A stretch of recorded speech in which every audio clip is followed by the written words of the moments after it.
I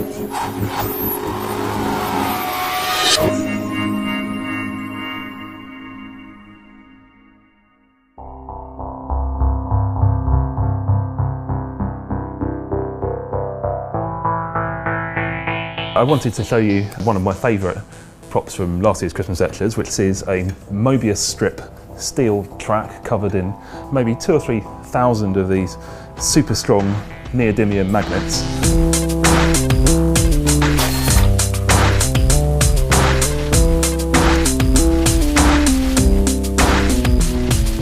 So what I want to show you is how this track is going to interact with one of these. This is a high temperature superconductor made of yttrium barium copper oxide as a sort of ceramic material. And a superconductor is something that when you cool it down, in this case with liquid nitrogen, loses all its electrical resistance. So this leads to some interesting behaviours, which I'm going to show you. And to do that, I'm going to need to hang this thing from the ceiling, which I'll do now. Oh.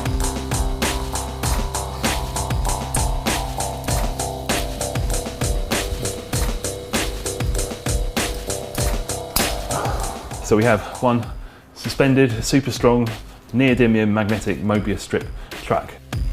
All we need now is some liquid nitrogen. So we're down in one of the labs at the RI. This is where the liquid nitrogen is stored. Right, that'll probably do.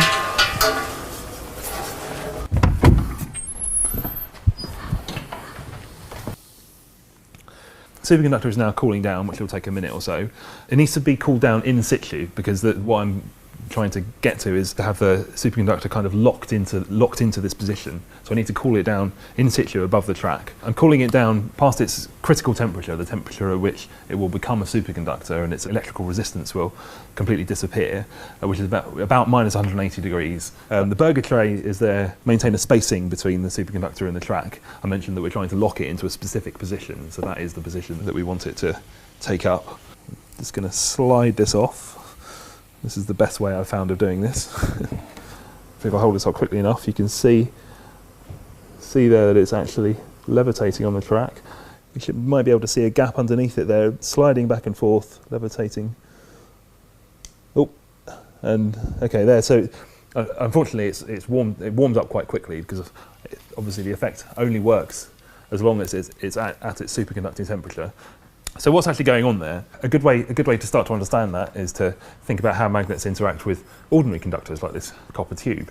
So if I just drop this nut through, it falls all the way through very quickly, as you'd expect. If I drop a strong magnet through instead, it takes quite a long time. So the reason that's happening is as the magnet moves through the copper, it induces electric currents in the copper. Those electric currents themselves have their own magnetic field, and that magnetic field will always arrange itself so as to resist the motion that's creating it. And this is the fundamental principle of electromagnetism, that moving magnets near conductors or moving conductors near magnets creates electric currents. Now, because this is not a superconductor, because it has electrical resistance, the currents that are created as the magnet falls through will always tend to die away.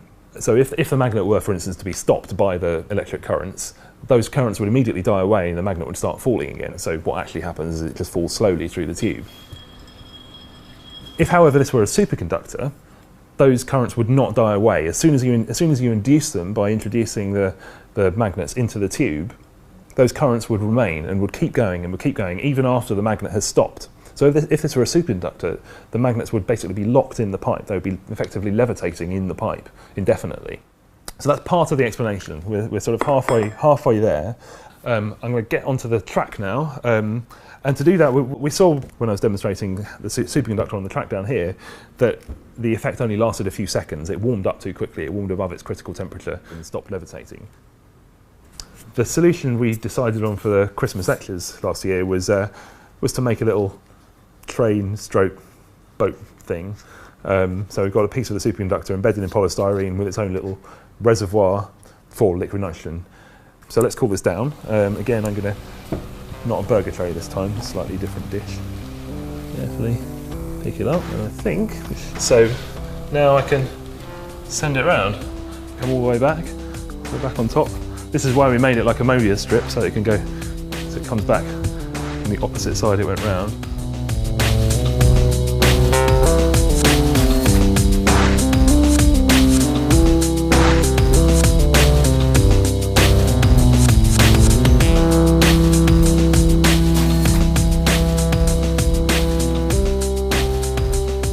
So if I just stop it there, so it's kind of locked into position. So it's not just repelling the magnets and hovering.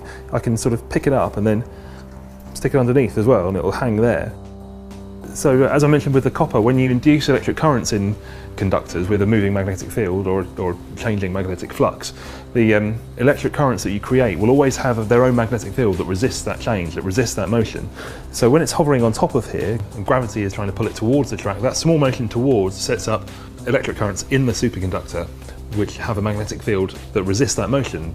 But likewise, when it comes around and it's now on the other side, now gravity is trying to pull it away, so that act of trying to fall away from the track sets up a different set of currents with a different magnetic field, which this time are attracted to the track. So whichever way you try and move it, whether you're trying to move it off to the side, up and down towards the track, away from the track, the superconductor will resist that motion, effectively locking itself into position relative to the track, so that the only direction it can move is the direction in which the magnetic field doesn't change, i.e. along the track. So basically, the superconductor can be any kind of magnet it wants to be, or any kind of magnet it needs to be at that moment to keep itself in the right position relative to the track. So this material was a real breakthrough, and possibly the first step on the way to what might be the holy grail of superconductor research, which would be a superconductor that would operate at room temperature or close to room temperature, at which point we might be able to use them to replace all of the conventional conductors like copper and things that we use in all our electrical applications today. And all of those materials, when they conduct electricity, they do it inefficiently to some extent and waste energy. If we could superconduct in those applications, then that would really change the world.